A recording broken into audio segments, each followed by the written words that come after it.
Հարգելի հայ վարորդներ, հարգելի հայ ժողովուրդ, այսօր հոկտեմբերի 20-ն է ու ոնց հասկացանք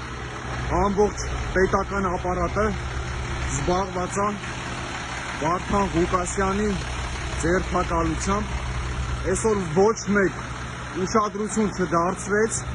ոչ մեկ ոչ մի լուրջ արձագանք չտվեց հայ վարորդների բողոքի ակցիային, ընդամենը պատասխանեցին, որ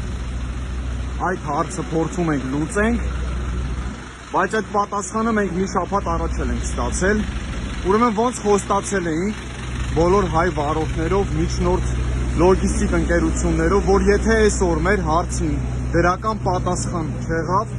մենք փակելու ենք Բագրատաշենի անցակետը։ Այս պահի դրությամբ Տավուշի մարզի Բագրատաշենի անցակետը կարելի ասած արդեն փակ է, ոնց խոստացել էինք։ Երևի մեր իշխանությունները ուշադրություն չեն դարձնում հարցի լրջությանը, զբաղված են կամ լայվերով, կամ ստատուսներով, կամ էլ հեծանիվ քշելով։ Մեր հորդորն է պարոն վարչապետին, որ մաքսիմալ ուշադրություն դարձնի այս խնդրանքին։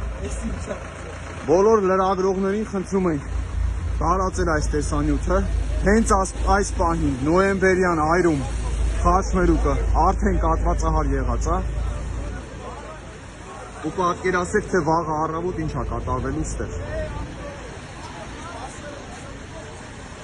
Այս մարդիկ են, ովքեր որ Հայաստան են ներմուծում եւ Հայաստանից արտահանում են շատ կարևոր նշանակություն ունեցող բեռներ, բարենային ապրանքներ, մթերքներ, իսկ եթե այսօրվա դրությամբ մեր կառավարությունը պիտի անուշադրության մատնի մեր հայ վարորդներին, ու նշեմ նաեւ, որ հայ վարորդը նույնպես հարկատու է,